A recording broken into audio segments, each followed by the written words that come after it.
Hello everyone, this is Nilesh Kumar Gupta and you are watching NG physics classes.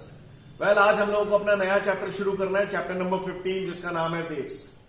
तो waves की शुरुआत की जाए तो वेव्स में हमारे सामने सबसे पहला क्वेश्चन आता है, what is wave motion. Wave motion, clear. तो वेव मोशन क्या है?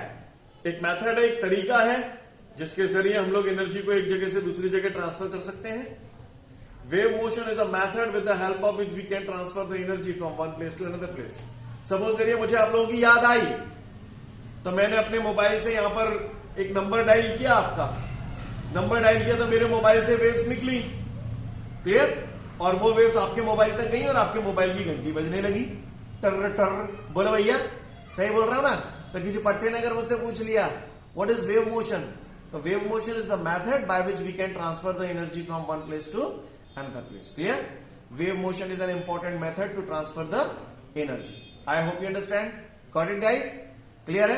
तो पढ़ लो वेव मोशन, फिर मैं आगे बढ़ूंगा। इसके बाद बेटा हमारे सामने अगला क्वेश्चन है, define mechanical waves and electromagnetic mechanical waves and electromagnetic waves. तो मैकेनिकल वेव्स की अगर मैं बात करूं तो करूं, क्लियर। चलिए देखिए, करता हूं। तो आप गौर से देखिएगा ऑन द बोर्ड और मुझे ये बताओ, ये जो आपको यहां पर दिखाई दे रहा है ये क्या है? से इट्स अ कुआ। क्या है? कुआ। क्या है? कुआ। और कुएं के अंदर क्या भरा होता है? लस्सी, पानी भरा होता है, पानी। तो कुएं के अंदर पानी भरा हुआ है, तो पानी एक मीडियम है, क्लियर। पानी एक मीडियम है और इस मीडियम में मैंने बाहर से, जो मेरे हाथ में क्या है बताओ? मेरे हाथ में क्या है? कंकड़, ककरा, क्लियर।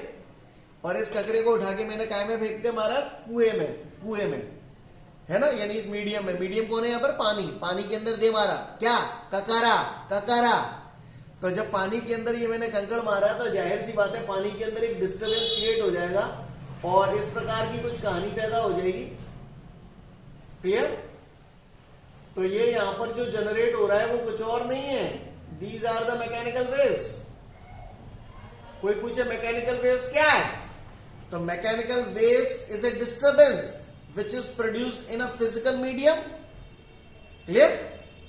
मैकेनिकल वेव्स क्या है? It is a disturbance which is produced in a physical medium. Mechanical waves एक डिस्टर्बेंस होता है जो किसी फिजिकल मीडियम में प्रोड्यूस होता है, clear.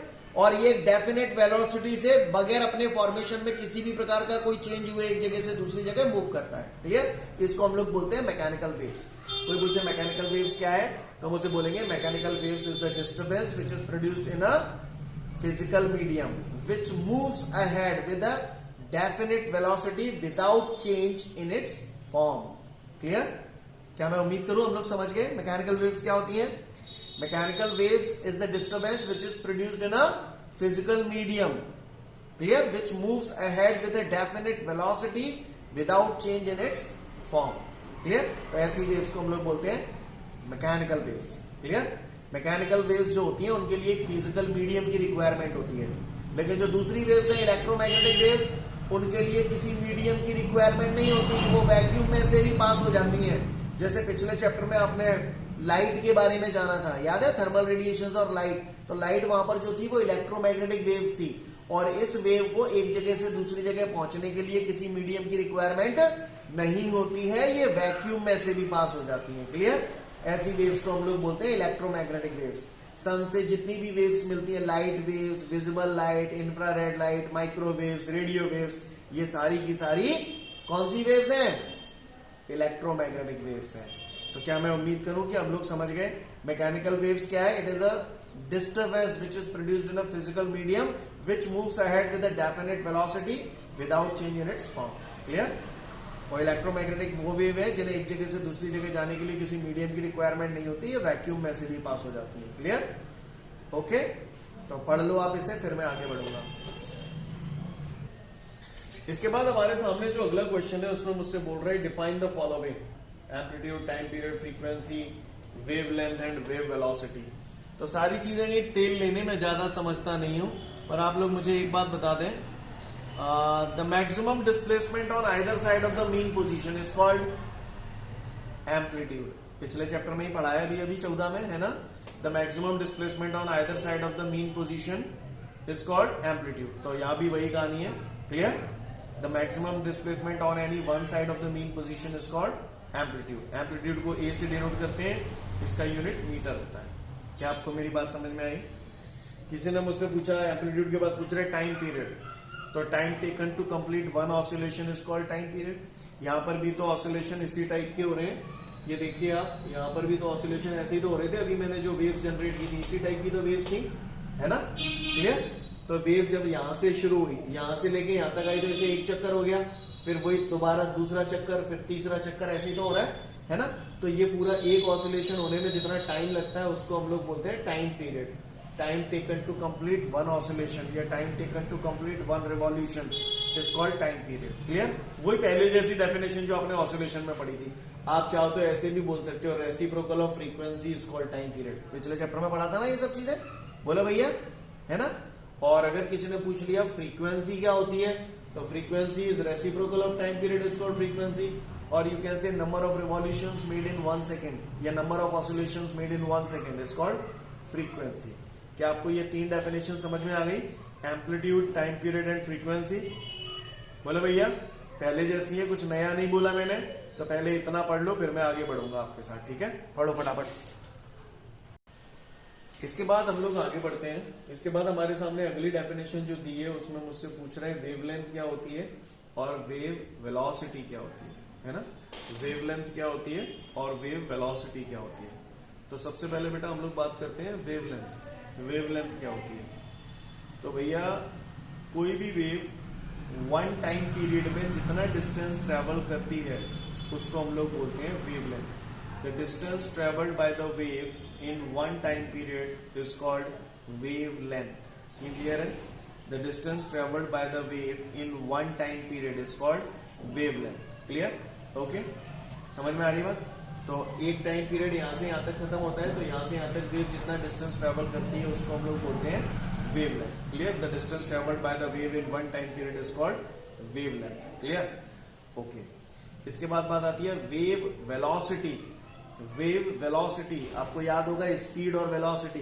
The distance travelled by the object in 1 second is called speed. The distance travelled by the object in 1 second is called speed. Similarly यहां पर बोलोगे the distance travelled by the wave in 1 second is called wave velocity. Clear? The distance travelled by the wave in 1 second is called wave velocity. Wave velocity को letter v से denote करते हैं और इसका formula होता है v is equal to n lambda. कैसे आया ये फॉर्मूला मैं अभी आपको 2 मिनट बाद बताऊंगा, क्लियर। फिलहाल फॉर्मूला बहुत ज्यादा इंपॉर्टेंट है। आपने देखा है कभी ये फॉर्मूला जिंदगी में? आज फर्स्ट टाइम देख रहे हो? नहीं भैया, आप देख चुके हो, इसका बस अंदाज बदला हुआ था। डी ब्रोगली पढ़ा है केमिस्ट्री में? डी ब्रोगली सुना है? डी ब्रोगली वहां एक रिलेशन पढ़ा होगा आपने, ऐसे ऐसे पढ़ते होंगे, ई बराबर एच न्यू, फिर न्यू की जगह आप लिखते थे सी अपॉन लेमडा। याद आ रहा है? न्यू की जगह सी अपॉन लेमडा, है ना। ये यानी इसका मतलब यही तो हुआ, न्यू बराबर सी अपॉन लेमडा। ये फॉर्मूला और ये फॉर्मूला कुछ अलग नहीं है, सेम फॉर्मूला है। पूछो कैसे? फ्रीक्वेंसी को न्यू से भी रिप्रेजेंट करते हैं और एन से भी तो करते हैं, तो फ्रीक्वेंसी एन हो गई। सी क्या है? स्पीड ऑफ लाइट ही तो बोलते हो, स्पीड ही तो है, तो स्पीड को वी नहीं लिख सकता क्या? अपॉन लेमडा, क्रॉस मल्टीप्लाई करूंगा तो v बराबर एन लैम्डा। समझ में ही नहीं आई? समझ में ही नहीं आई? क्लियर? यही है ये, बस चेहरे मोहरे बदल गए, थोड़े से बीस बदल गए, बदल लिया है इसमें, तंत ही नहीं पड़ रहा होगा। तो किसी ने अगर मुझसे पूछ लिया कि कह रे फलानी वेवलेंथ क्या होता है, तो आप उसे बोलना distance travelled by the wave in one time period is called wavelength. Clear? और कोई पूछे वेव वेलोसिटी क्या होती है, तो it is the distance travelled by the wave in 1 second is called wave velocity. Wave velocity को v से denote करते हैं, इसका फॉर्मूला है v बराबर एन लैम्डा। और वेवलेंथ जो होती है, वेवलेंथ उसे हम लोग लैम्डा से डिनोट करते हैं। और वेवलेंथ तो लेंथ है, तो काय में नपेगी? मीटर में। क्या आप लोगों को मेरी बातें समझ में आ रही हैं या नहीं? सीन क्लियर है? बोलो भैया। तो फटाफट इसे निपटाओ, फिर आगे बढ़ूंगा। इसके बाद बेटा हमारे सामने जो अगला क्वेश्चन कह रहा है, वो कह रहा है drive the relationship between wavelength, wave speed and frequency. Wavelength यानी कि लैम्डा, है ना, वेवलेंथ बोले तो लैम्डा, वेव स्पीड यानी वेव वेलोसिटी, और फ्रीक्वेंसी, फ्रीक्वेंसी को मैंने एम मान लिया, तो वी एन और लैम्डा के बीच में रिलेशन डेवलप करने के लिए कह रहा है। तो अब यार 2 मिनट पहले पढ़ो, वी बराबर एन लैम्डा, यही तो पढ़ा था मैंने, यही फॉर्मूला मैंने बोला था ना, अभी प्रूव करके बताऊंगा, तो समय आ गया है इसका। तो चलन दे डील, चलन दे। पहले मुझे एक बात बताओ, बताओगे, बताओ, देखें कौन सा बता रहे हो मुंह पे दे। स्पीड का फॉर्मूला क्या होता है, बचपन से पढ़ रहे हो स्पीड, तो मैंने यार बचपन में पढ़ी है, स्पीड बराबर distance upon time, cross multiply कर दूंगा तो डिस्टेंस बराबर स्पीड इनटू टाइम। बोलो भैया, डिस्टेंस बराबर स्पीड इनटू टाइम। हवाला का जो फॉर्मूला लगाऊंगा तो तुम्हें बुरा तो नहीं लगेगा, नहीं लगेगा, ठीक है, अच्छी बात है। तो पहले तुम बताओ, बताओगे, बताओगे, तो पहले बताओ। वेवलेंथ बताया था मैंने, रियल क्या होता, क्या है wavelength, what is wavelength, lambda से डिनोट करते हैं। तो आपने बोला था wavelength is equal to distance travelled by wave in one time period. जो मैंने बोला आपको पल्ले पड़ा, वेवलेंथ होती क्या, डिस्टेंस होती है, कौन सी distance, which is travelled by the wave in one time period. जो बोला पल्ले पड़ा, बोला भैया, ठीक है। तो lambda is equal to distance, distance का फॉर्मूला होता है स्पीड इनटू टाइम। तो स्पीड तो मैंने लिख दिया v इनटू टाइम, तो ये डिस्टेंस कितने टाइम में ट्रेवल हो रही है, वन टाइम पीरियड में। तो टाइम पीरियड को t लिख दूं, कैपिटल T, बुरा नहीं लगे हो तो सच ही कह देता हूं, ठीक है। तो लैम्डा बराबर v टाइम पीरियड, मैंने सुना है reciprocal of frequency is called time period, yes और नो, है ना। तो t की जगह क्या लिख दूं, 1/n, का हुए को परेशानी, क्रॉस मल्टीप्लाई कर दूंगा तो n लैम्डा बराबर v1 v। तो ये आ गया अपना वही फॉर्मूला, v बराबर n लैम्डा, जो मैंने बोला था अभी प्रूव करके दिखाऊंगा। तो समझ में आया कैसे आया बेटा, v बराबर n लैम्डा, गॉड के पी जाना, काम देता है ये फॉर्मूला काफी, क्लियर, समझ गए। बढ़ूं आगे, तो पहले देखो फिर आगे बढ़ता हूं। इसके बाद बेटा मुझसे अगला क्वेश्चन बोल रहा है, define crest and trough, define crest and trough. तो क्रेस्ट और ट्रफ तो गई भैया तेल लेने। अब मैं आपको जो बात बताने जा रहा हूं उससे आप लोग बहुत बारीकी से और बहुत ध्यान से सुनिएगा, दुनिया भर के खिचड़े पिछड़े सब क्लियर हो जाएंगे आपको, क्लियर, बस अब आप सुनो ध्यान से। हमने देखा अभी मैकेनिकल वेव्स होती हैं और इलेक्ट्रोमैग्नेटिक वेव्स होती हैं, राइट, अभी थोड़ी देर पहले देखा था। मैकेनिकल वेव्स की अगर बात करें तो मैकेनिकल वेव्स 2 टाइप की होती हैं। कितने टाइप की होती हैं, 2 टाइप की। एक होती है ट्रांसवर्स वेव्स और दूसरी होती है लॉन्गिट्यूडनल वेव्स। कौन कौन सी वेव्स बोली मैंने, ट्रांसवर्स वेव्स और लॉन्गिट्यूडनल वेव्स। जब मोए खोलो, ट्रांसवर्स वेव्स होती है एक और दूसरी होती है लॉन्गिट्यूडनल वेव्स। बोला जाए, मैकेनिकल वेव्स 2 टाइप की होती है, ट्रांसवर्स वेव्स और एक longitudinal waves, clear, transverse waves और लॉन्गिट्यूडनल वेव्स। किसी ने पूछा लल्ला मैकेनिकल वेव्स कितने टाइप की हो गए हैं, तो लल्ला क्या कहेंगे, it is of 2 types, transverse waves and longitudinal waves. तो एक एक करके हम इनके बारे में डिटेल में जानेंगे, तो हम सभी लोग ध्यान से सुनेंगे, क्लियर। ये वाली जो मैंने इस टाइप की वेव्स जो होती है इसको हम लोग बोलते हैं ट्रांसवर्स वेव्स। ट्रांसवर्स वेव्स का डिजाइन ऐसा होता है, क्लियर। ट्रांसवर्स वेव्स ऐसे मीडियम में जनरेट होती हैं जिनमें रिजिडिटी होती है, जिनमें थोड़ी हार्डनेस होती है, क्लियर। सॉलिड्स में ये जनरेट होती हैं और लिक्विड के सरफेस पे जनरेट होती हैं, लेकिन गैसेस में ये जनरेट नहीं होती। लेकिन लॉन्गिट्यूडनल वेव्स जो होती हैं वो सभी में जनरेट हो जाती हैं, क्लियर, समझ में आ रही है बात। लेकिन ट्रांसवर्स वेव्स ऐसे मीडियम में जनरेट होती है जिनमें रिजिडिटी होती है, यानी ये सॉलिड्स में जनरेट होती हैं या फिर on the surface of the liquids, clear.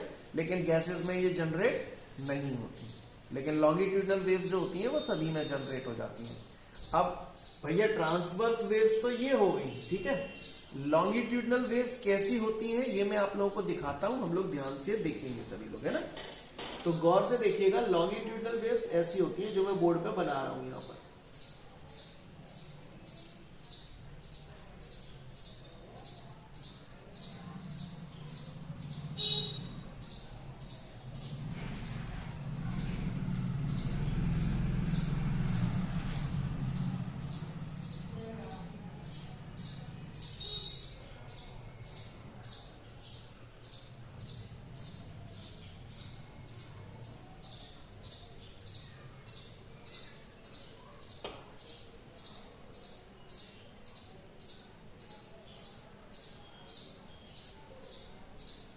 सब लोग ध्यान से सुनना बेटा है, नहीं तो वाट लग जाएगी आपकी।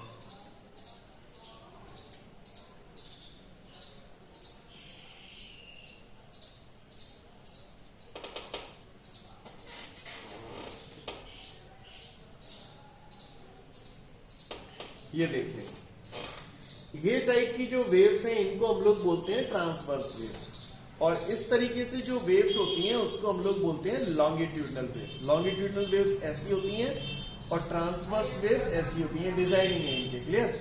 अब मैं आपसे कुछ बातें पूछ रहा हूं, आप मुझे बताओ ये वेव किस तरफ जा रही है, हाथ के इशारे से बताओ। हाँ, आप सबने भी कैसे जा रही है, ऐसे, यानी this is called direction of propagation of wave. क्या बोलते हैं इसे? Direction of propagation of wave. मैं यहां लिख रहा हूं, this is called direction of propagation of wave, यानी वेव इसी डायरेक्शन में पैदा हो रही है, तो this is called direction of propagation of wave. इसी तरीके से ये वाली वेव, मान के चलो जम पे बिजली को बिल भरो यार, बिजली को बिल, और ये सामने लाइन लगी है, तो ये लाइन इधर की तरफ जा रही है, तो इसमें भी direction of propagation of wave यही है। Clear?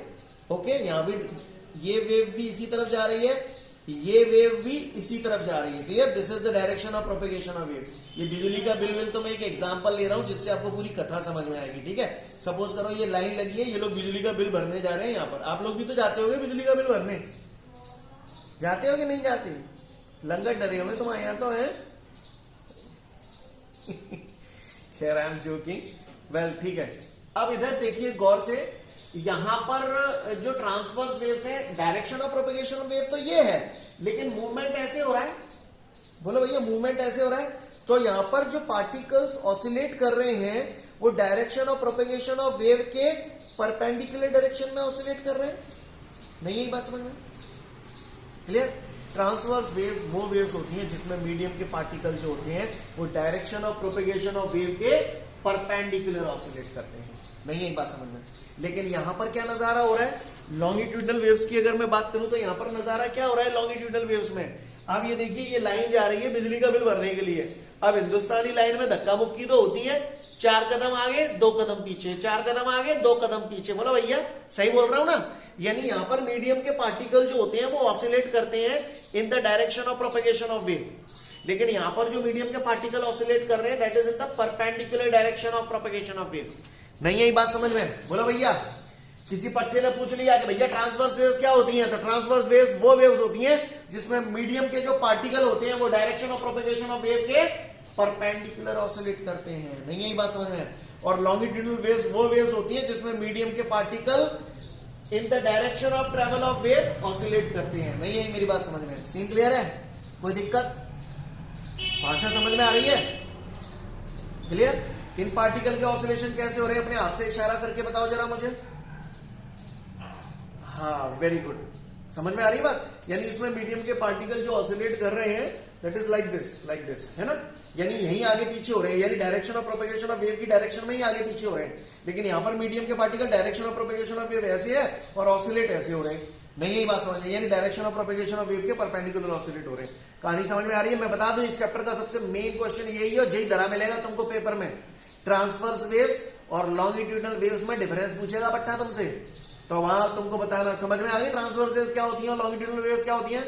The waves in which the particle of the medium vibrate in the perpendicular direction of propagation of wave is called transverse waves, और longitudinal waves वो waves होती हैं जिसमें medium के particle जो होते हैं that travel in the direction of propagation of wave। Clear?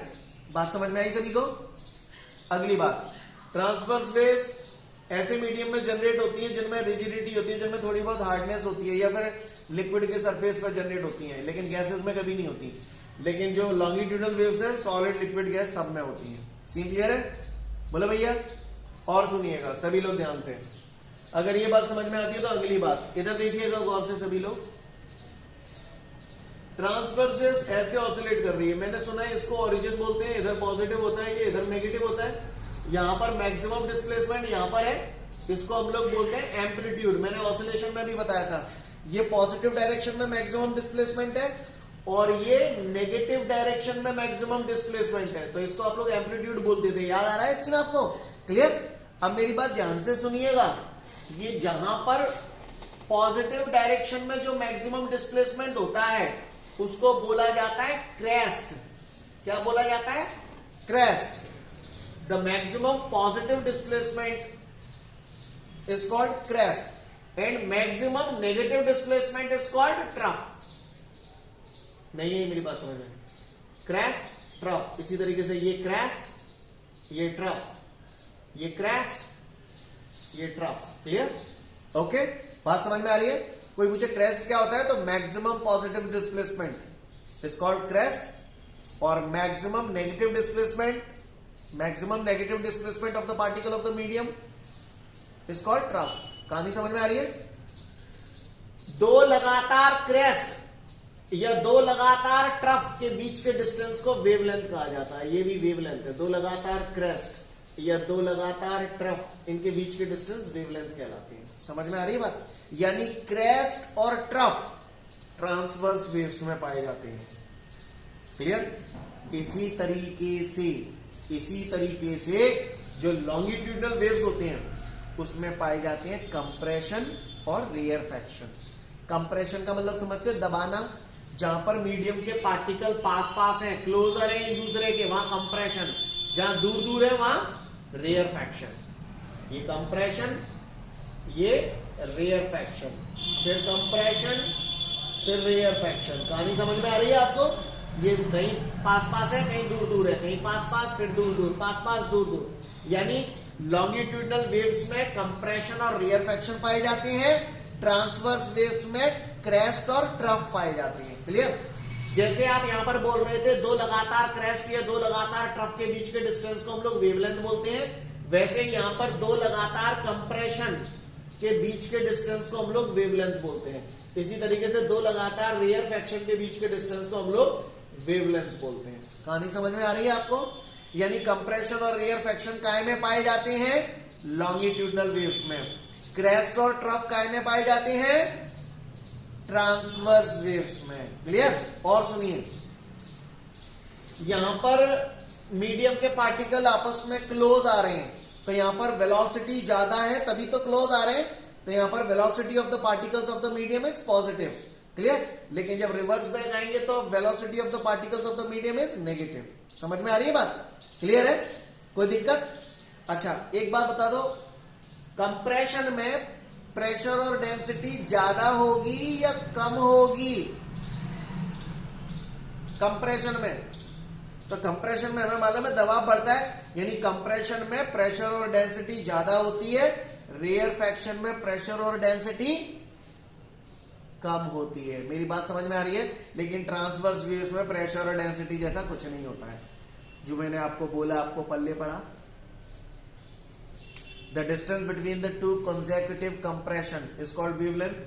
Yeah, distance between two consecutive rearfaction is called wavelength. The distance between two consecutive crest, yeah, distance between two consecutive trough is called wavelength. Crest और trough transverse waves में पाए जाते हैं और compression और rearfaction longitudinal waves में पाए जाते हैं। compression पर pressure और density ज्यादा होती है, rearfaction पे pressure और density कम होती है। सही बोल रहा हूं? कंप्रेशन की सिचुएशन में velocity of the particle of the medium is positive, है ना, मैक्सिमम पॉजिटिव, और रेयरफैक्शन की डायरेक्शन में भी मैक्सिमम होगी लेकिन नेगेटिव डायरेक्शन में होगी, अपोजिट डायरेक्शन में। सीन क्लियर है? कोई दिक्कत? बात समझ में आ रही है? तो सबसे पहले वन बाय वन हम लोग क्वेश्चन पढ़ना शुरू करते हैं। आपके काफी सारे क्वेश्चन हो चुके हैं, क्या क्या पढ़ना है सुन लो। डिफाइंड क्रेस्ट एंड ट्रफ पढ़ो, एक एक करके बोलता यार, सुन लो पहले। डिफाइंड क्रेस्ट एंड ट्रफ पढ़ो, फिर उसके बाद पढ़ो explain the types of mechanical waves, ये भी हो गया आपका। और फिर उसी पेज पर सबसे नीचे दिया है explain the difference between transverse waves and longitudinal waves. इतना पढ़ लो फटाफट फुर्ती में, फिर मैं आगे बढ़ूंगा। अब वो कुछ याद आ रहा है, आप बचपन में एक खेल खेला करते थे कि आप ऐसे डोरी लेते थे, बीच में कुछ बांध लेते थे, गिर्री विर्री, कुछ होता था, कुछ ऐसा जाग रहे, जागे जागे कुछ ऐसे वेव्स टाइप की दिखाई देती थी आपको? वो ना मालूम है, देखी कि ना देखी है? तो वो डोरा जो होता है, आप इसमें लिसन एवरीवन, ये जो आपने ट्रांसवर्स वेव्स और लॉन्गिट्यूडनल वेव्स में अभी भी जो डिफरेंस पढ़ा है, डिफरेंस पढ़ने के बाद उसके ऊपर 4-5 नोट लिखे हुए हैं।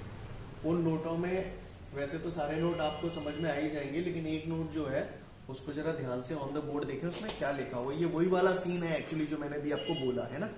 वो ये कह रहा है कि मान के चलिए एक स्ट्रिंग है जो 2 एंड्स के बीच में रिजिडली मैंने इसे बांध दी है, ठीक है। ये डोरी बंधी हुई है और ये फिक्स एंड है। मान के चलो 2 खंबे गड़े हैं, दोनों खंभों के बीच में मैंने इनएक्सटेंसिबल स्ट्रिंग ऐसे लगा दी है, डोरी बांध दी है। समझ गए आप? डोरी की लेंथ कैसे नापूंगा मैं, बताओ कहां से कहां तक की लेंथ नापूंगा, उंगली से इशारा करके बताओ। हाँ, यही तो लेंथ हुई डोरी की, है ना। अब मैं लेंथ के परपेंडिकुलर ऐसे ही तो होगा, यूं ऐसे करके बोलो, यानी मैंने डोरी को ऐसे पकड़ा, अपने हाथ से पकड़ा और ऐसे डिस्प्लेस किया, यानी लेंथ की परपेंडिकुलर डायरेक्शन में मैं इसे डिस्प्लेस कर रहा हूं। बोलो भैया, है ना। तो मैंने इसे थोड़ा सा डिस्प्लेस किया और डिस्प्लेस करने के बाद जब मैंने इसे छोड़ दिया तो आपने देखा होगा इस टाइप का मूवमेंट आपको नजर आता है, अगर आपने नोटिस किया हो तो। बोलो भैया, गलत बोल रहा हूं, है ना। तो ये जो वेव्स इसके अंदर जनरेट हुई हैं वो कौन सी वेव है, ट्रांसवर्स वेव्स है या ट्रांसवर्स वेव्स है या लॉन्गिट्यूडनल वेव्स है? ट्रांसवर्स वेव्स है ना। तो आपके ट्रांसवर्स वेव्स और लॉन्गिट्यूडनल वेव्स के ऊपर जो 4-5 नोट लिखे हुए हैं, है ना, वो सारे नोट पढ़ लो, आपको समझ में आ जाएंगे। ठीक है, तो फिर आज के लिए पर्याप्त है, कल फिर मिलता है। Thank you everyone, have a great day to all of you guys. जय।